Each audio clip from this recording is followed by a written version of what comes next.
Hello. जी sir. ये अनुपमा जी का number है? जी हाँ सर, अनुपमा बोल रही हूँ। जी नमस्कार, नंद कुमार तिवारी बोल रहे हैं बक्सर से। प्रणाम सर, कैसे हैं आप? बिल्कुल बढ़िया। अनुपमा जी लगातार फोन लगा रहे थे, लेकिन शायद अननोन नंबर होने के चलते आपका फोन नहीं उठ रहा था। हाँ जी सर, और लगातार कार्यक्रम के चलते भी थोड़ा सा व्यस्त थे हम, इसलिए। तो कुछ सवाल है मेरे से, मैं जो भी आपसे बातें कर रहा हूँ उसको रिकॉर्ड कर रहा हूँ। अच्छा अच्छा। और मैं आपको बता दूं कि बिना रिकॉर्ड किए मैं इसको सोशल मीडिया, अगर आपकी अनुमति हो तो मैं इसको सोशल मीडिया पे डालूंगा। ठीक है सर।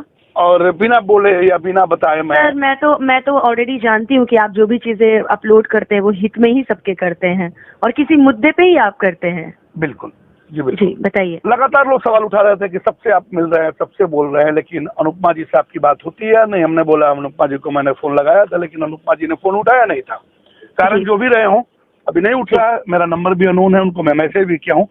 मैं कुछ सवाल ये कहना चाहता हूँ जी कि पहले के सिंगर जब गीत गाते थे हाँ, तो लोगों को लगता था कि कहीं ऐसे जगह पे चले गए हैं जहाँ सुकून फील कर रहे हैं जी। और आज के सिंगर स्टेज पर हों या एल्बम में हों, ऐसे गीत गाते हैं जिससे समाज नरक की तरफ जा रहा है, समाज बर्बाद हो रहा है वैसे गीतों से। एक चीज बताइए, जो भी गंदा गीत गाता हो वो कलाकार उसको कहा जा सकता है या नहीं कहा जा सकता है? सर सबसे पहले तो मैं आपको ये बता दूं कि आजकल जो इंडस्ट्री ये चल रही है, चाहे वो मंच की हो चाहे एल्बम की हो, आजकल लोग व्यूज कमाने के लिए कुछ भी करेगा। ठीक है। और पहली बात की गंदे गीतों का समर्थन हम भी नहीं करते, आप देखते होंगे। हाँ, एक मुझसे गलती हुआ था कि मंच पे गोलू जी ने मुझसे बोला था कि आप ये गीत गा दीजिए, तो मैं बहुत ना नुकुर करने के बाद मैंने वो गा दिया था। उसके लिए मैं तो सबसे वो भी बोलती हूँ। लेकिन जहाँ तक बात रही अश्लील गानों की, तो पहले के समय में नो डाउट बहुत ही अच्छे अच्छे गाने होते थे। आजकल कंपटीशन हो गया है सर, कि ये व्यूज के मामले में मुझसे आगे कैसे, अरे ये गाया है, अब हम इससे भी अच्छा चीज लेके आते हैं। और ऐसा नहीं है सर, आज भी पब्लिक अच्छे गीतों का समर्थन करती है। बहुत सी ऐसी पब्लिक है जो अच्छे गीत सुनना चाहती है और हमेशा से सुनेगी। अच्छा एक चीज बताइए, आज व्यूज और पैसे के लिए भोजपुरी का चीरहरण हो रहा है और अपने आप को कलाकार या स्टार करके भोजपुरी के गंदे गीतों से सजोना या समाज में डालना, समाज में परोसना कहाँ तक हितकर है? सर क्या गंदे गीत, सर मैं क्या बोलूं, आजकल तो ऐसे ऐसे गीत आए हैं कि हम लोग इसको नॉर्मली बोल भी नहीं सकते हैं। और मैं तो यही चाहूंगी कि सर कि भोजपुरी से मतलब कम से कम ऐसे गाने लोग लाएं कि जो कम से कम हम परिवार में बैठ के सुन सके, कहीं रहे तो उसको हम ध्यान लगा के सुन सके।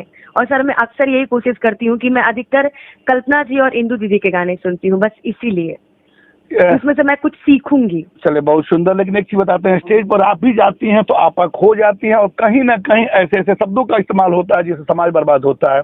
इसको कहाँ तक उचित मानती है?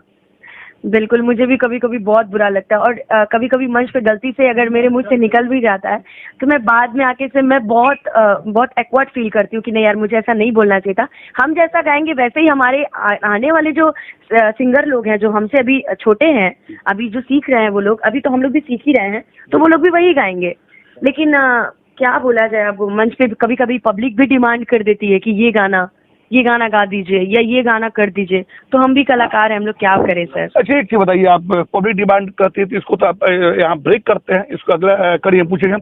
एक आते हैं सोशल मीडिया पर, नाम है श्री संतोष रेणु यादव जी, और शायद जादुओं का ठेका उन्होंने ले रखा है। और वो कहते हैं कि अनुपमा ऐसे ऐसे शब्दों से आपको नवाजते हैं कि अनुपमा जादव नहीं है। क्या एक चीज बताइए कि जादव बिरादरी की ठेकेदारी उनके पास है या जो जादव गाली गलौज करता हो?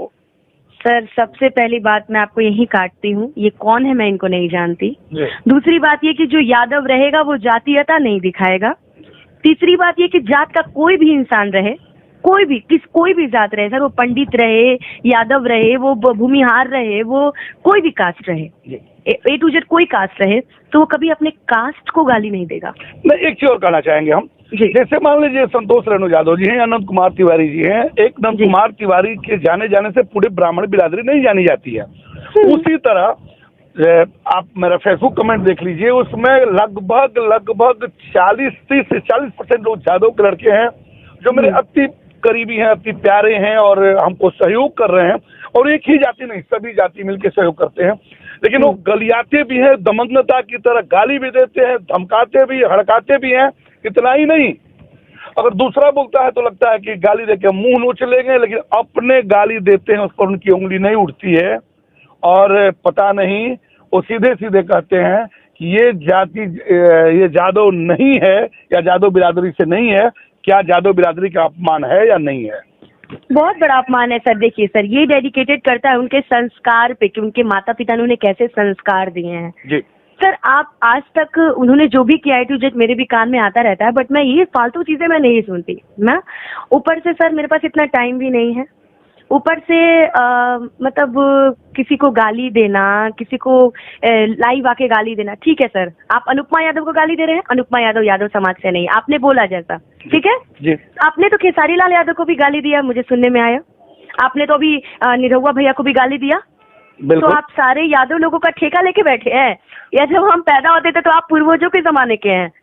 वही मैंने कल सवाल उनसे किया था सर। अब तो मुझे ये डाउट है कि पता नहीं वो यादव की जात है या नहीं है, उनका पहले चेकअप कराइए आप लोग जाकर। अच्छा खैर, इस पर तो मैं नहीं कहूंगा, लेकिन मैं कल उनसे सवाल ये किया था जी। आप ये बताइए कि आप भाई दिनेश जी को भी गाली देते हैं, भाई केसारी जी को भी गाली देते हैं, और अनुपमा जी को भी गाली देते हैं, और ऐसे गाली देते हैं जो अशोभनीय है। सर ये सब गाली आजकल के लोग जानते हैं क्यों गाली देते हैं लाइव आके? क्यों? हिट होने के लिए। अपना तो नाम है नहीं, ठीक है सर, अपना तो कोई नाम है नहीं जी। कोई चीज है नहीं, कोई आपको जानता नहीं है, बस आप दुनिया को वायरल होने के लिए आप कुछ भी किसी को आके लाइव आके गाली दे दो जो वायरल हो। नॉर्मल लोगों को इंसान गाली क्यों नहीं देता सर लाइव में? हमेशा वही चेहरा क्यों रहता है कि जो हाईलाइटेड रहता है? तो सर मुझे गर्व है कि मैं एक यादव की बेटी हूँ, और मुझे शर्म आती है तुम्हारे जैसे यादव पे जो सारे यादव भाइयों को टारगेट करते हो और लोगों को जाति जाति में तुम लोग तोड़ देते हो। नहीं सर जरूरी नहीं है कि सिर्फ खेसारी भाई का गाना सिर्फ यादव लोग ही सुनते हो, नहीं, सारा जात सुनता है उनका गाना, लेकिन इन लोगों की वजह से इन्होंने जात को जात में तोड़ दिया है, यादव को यादव से जोड़ दिया है कि भूमिहार से भूमिहार के साथ रहेगा, ठाकुर ठाकुर के साथ रहेगा, यादव यादव के साथ रहेगा, वरना पहले ऐसा नहीं होता था। देखिए, कलाकारों की जाति होती है, वो नाम है, वो जाति ही है कलाकार। और मैं लगता हूँ कि मुझे लगता है कि अगर ऐसा होता तो शायद एक जाति का गाना या गीत एक ही जाति सुनता। बिल्कुल। और इतने मिलियन व्यूज नहीं जाते कभी नहीं जाते सर। नहीं जाते। तो खैर उनकी सोच ऐसी है, लेकिन मुझे ये लगता है कि क्या कोई संस्कारिक व्यक्ति। आज भी मैं खेसारी भाई से मिलती हूँ, खेसारी भाई गर्व से मुझे अनुपमा यादव बोलते हैं। मैं पवन भाई से मिलती हूँ, पवन भाई भी मुझे गर्व से अनुपमा यादव बोलते हैं। एक संतोष रेणु के बोल देने से मेरा सारा रिश्ता तो खराब नहीं होता। तो इसलिए ऐसे लोगों को मैं अपने नजर से गिरा चुकी हूँ ऑलरेडी सर, कब का मैं गिरा चुकी हूँ। और गाली देने वाला जाति का सिरमौर हो सकता है क्या? कभी नहीं, कभी नहीं, वो कभी कुछ हो ही नहीं सकता सर। सिरमौर की तो आप बात ही छोड़ दीजिए जी, वो कभी कुछ ना था ना है। और देखिए सर एक बात और, जो समझदार है ना सर, जो समझदार हैं, जो मैच्योर हैं, जो हमारी जनता है, जो इतना प्यार करती है मुझे, वो अच्छे से जानती है कि कौन यादव है और कौन नहीं है, ऑलरेडी जानती है।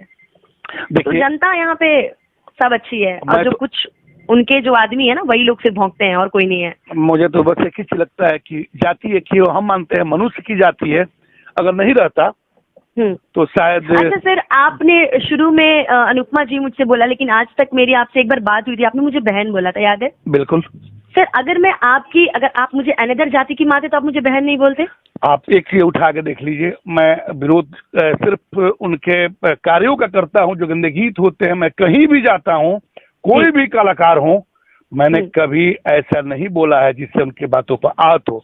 जैसे मैं आपको अगर जाके बोलता हूँ कि अनुपमा तुम ये कर रही हो, मैं तुमको नहीं छोड़ूंगा, तो मैं अपने संस्कार का परिचय दूंगा। बिल्कुल सर। कि मेरा इससे समाज को यही पता लग सकता है कि मेरा संस्कार कैसा है। और बोलिए। और कई बार लोगों ने मुझे इनका नाम लिया, आपने किसका नाम लिया? ये संतोष रेणु यादव। हाँ, ये जो भी हो, इनके बारे में कई बार लोगों ने मुझसे बोला कि ये ऐसे बोल रहे हैं, वैसे बोल रहे हैं। मैंने कहा यार कौन है ये, कौन सा 30 मार खान है ये कि तुम लोग इतना परेशान हो रहे हो? अरे यार, जो इंसान अपना बड़ा भाई बोलता है खेसारी भैया को, जब उनको वो गाली दे दिया, वो मैंने तो सुना है कि शायद वो अपने माता पिता जी को भी गाली देता है। सर वो किसी का क्या आप लोग किसका टॉपिक ले लेते हैं सर? छोड़िए, चलिए इसको बंद करते हैं। ये सब ओवर कीजिए सर। आते हैं अपने मुद्दे पर। जी सर। एक चीज बताइए कि आप अच्छे घर से बिलोंग भी करती हैं, मुझे जैसे पता चला, लोगों ने बताया है जी। क्या मैं ऐसा उम्मीद रखूं कि आने वाले दिनों में या आज के बाद ऐसे गीत या ऐसे स्टेज से परफॉर्मेंस नहीं आएंगे जिससे समाज में उंगली उठे या समाज में कोई बात हो? सर मेरी तरफ से तो कभी नहीं आएंगे, क्योंकि मैंने अब अपने मन में ठान लिया है कि मैंने मंच अकेले करना है जी। मैंने मंच पे गाना है, नॉर्मली गाना है, अपना गाना गाना है। हो सकता है कि मैं कुछ अच्छे गीत भी गाऊं, और नॉर्मली मैं अच्छे ही गीत गाऊंगी, क्योंकि पब्लिक को आप जैसा परोसेंगे ना, पब्लिक आपके वही सुनना पसंद करेगी। आपको ब्रेक करेंगे 1 मिनट के लिए। मैं यही बात गोलू जी से पूछा था, उन्होंने जब बात हम उनका सुने थे, जब कहा था कि आप पूर्वी गाइए, तो मैंने बोला था कि गोलू जी शायद जो बुलाता है आयोजक वो पूछ सकता है कि आपको है कि नहीं, कोई कलाकार नहीं कर सकते कि आप मन से पूर्वी गाइए। जी। कारण ये है कि मुझे याद है एक बिरहा गायक, बहुत अच्छे बिरहा गायक थे, उनसे मेरी मुलाकात हुई थी आज से करीब 7-8 साल पहले। तो उन्होंने कहा था कि मैं जब प्रोग्राम में जाता हूँ और लोकगीत गायक वाले विधा वाले गायक से जब मेरी मुलाकात होती है तो मुझे बहुत अच्छा मन करता है कि मैं वही गाऊं। आज जब वो लोग हमसे मिलते हैं तो कहते हैं कि आपका गायन बहुत अच्छा है, मुझे लगता है कि मैं बिरहा गाऊं। तो सबसे बड़ी चीज है कि मैं बिरहा नहीं गा सकता हूँ, वो लोग बिरहा नहीं गा सकते हैं और मैं लोकगीत नहीं गा पाता हूँ या उनके विधा का गीत नहीं गा पाता हूँ। सर हर कोई हर चीज में परफेक्ट नहीं होता है। हो सकता है, मैंने यही गोलू भैया से बोला कि ठीक है आप पूर्वी निर्गुण बहुत अच्छा गाते हैं, हो सकता है जो मैं गा लेती हूँ वो आप ना गा पाए। बिल्कुल। तो मेरे जो आप गा लेते वो मैं ना गा पाऊँ। मैं सीखूंगी, मैं कोशिश करूंगी, मगर उसका समझाने का मतलब ऐसा तो नहीं हो सकता जैसे आप मुझे समझा रहे थे मंच पे। बिल्कुल। एक चीज और कहना चाहेंगे कि आप श्रोता समाज और गायक और राइटर से क्या कहना चाहेंगी गीतों के प्रति? मैं बस इतना ही कहना चाहूंगी कि आप सभी अच्छा गाइए, और राइटर जितने भी हमारे राइटर हैं, मैं राइटर को हमेशा प्रथम उपाधि देती हूँ अपने से बढ़कर, क्योंकि आपकी लेखनी में वो दम है कि जो आप एक कलाकार की, एक गायक की आप पूरा तकदीर बदल सकते हो।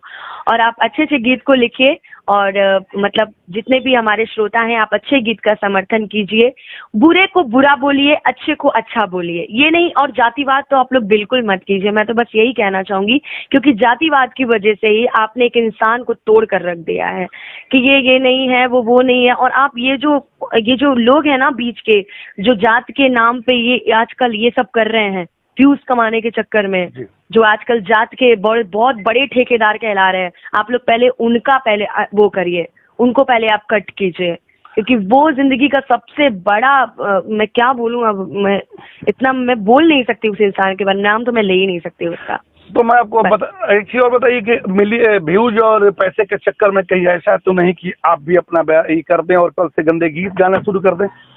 सर ऐसा तो मेरी नज़र में तो ऐसा कभी नहीं होगा, क्योंकि मैंने भी बताया कि मेरा परिवार इन सब चीज़ों का समर्थन नहीं करता है। पहले मैंने क्या गाया क्या नहीं गाया उसका मैं नहीं मानती, क्योंकि सर जब इंसान उठता है तो बहुत सारे लोग लोभ देते हैं कि ये गाओ हिट हो जाएगा, ये गाओ।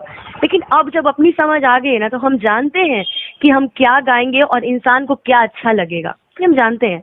इसलिए सर अब मेरी तो ये भूल कभी नहीं हो सकती, मैं अच्छे ही गीत गाऊंगी और मैं अच्छे ही गीत लेके आऊंगी आप लोग के बीच में। आपको सहृदय धन्यवाद। मैं आप तमाम लोगों से कहता हूं कि कमेंट के माध्यम से गाली नहीं देंगे। मैं हर कलाकार के यहाँ जाता हूं और मेरे किसी कलाकार से लड़ाई नहीं है, दुश्मनी नहीं है, झगड़ा नहीं है, बस मतों का अंतर है, मतांतर है कि गंदे गीत नहीं चलेंगे बाजार में। और मैं एक चीज और बता देता हूँ, जो भी गाली देने वाले हैं, आज इस ऑडियो के माध्यम से मैं आपको बता दे रहा हूँ कि आप कानूनी दायरे में रहेंगे, आप पर FIR होगा। अगर गाली देते हैं तो FIR जरूर होगा, चाहे वो किसी जाति, किसी धर्म, किसी समुदाय से हो। कभी भी गंदे गीत गाने वाले अगर ये चाहेंगे कि फलाने के जाति के हैं और मुझे बढ़ावा मिले, तो सभी लोगों से मैं कहता हूं कि कभी वैसे लोगों को बढ़ावा न दें।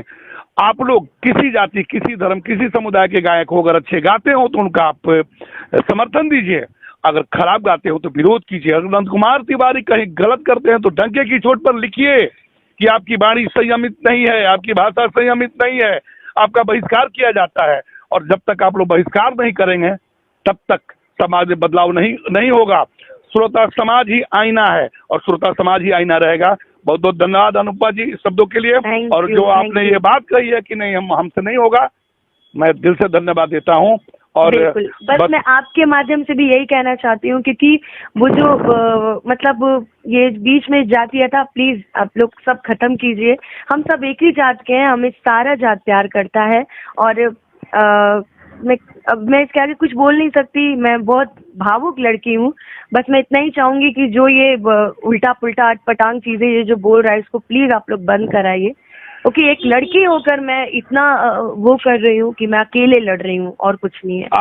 मैं फिर कहता हूँ, कोई भी कलाकार हो या आम आदमी हो, एक चीज बताइए, रोड पे एक्सीडेंट करता है कोई जात, कहाँ पूछा जाता है किस जाति का, जो पाता है वो उठा के ले जाता है। सही कोई बात है। अकेला नहीं है, हम पूछते लेकिन सर अगर जनता का प्यार मिल जाए ना, तो ऐसे ऐसे लोगों के तो मुंह पे तमाचा पड़ सकता है। आप देख रही है ना, अगर जनता का प्यार नहीं मिला होता तो आज बदलाव कैसे होता, आज बदलाव की तरफ तो है। सर। और अगर जनता का प्यार, एक चीज जान लीजिए, जनता का प्यार नहीं आपको मोड़ा है कि कहा है कि कम से कम ऐसा चीज दो अनुपमा जो समाज लिखने पे मजबूर हो जाए, पढ़ने पर मजबूर हो जाए, दिखाने पे मजबूर हो जाए, तो अनुपमा ये गाती है। और मुझसे आपसे हम यही उम्मीद रखते हैं कि जब कहीं भी किसी मंच पर अनुपमा गाएं तो मैं खुशी से और गर्व से कह सकूं कि आज मेरी घर की बिटिया अनुपमा आज ऐसे मंच पर परफॉर्मेंस दी है जो मुझे सुनने पर मजबूर कर दी है। बिल्कुल सर, तो बिल्कुल। मेरी पूरी कोशिश रहेगी और मैं इस पे पूरा उतरूंगी, पूरा। बहुत बहुत धन्यवाद।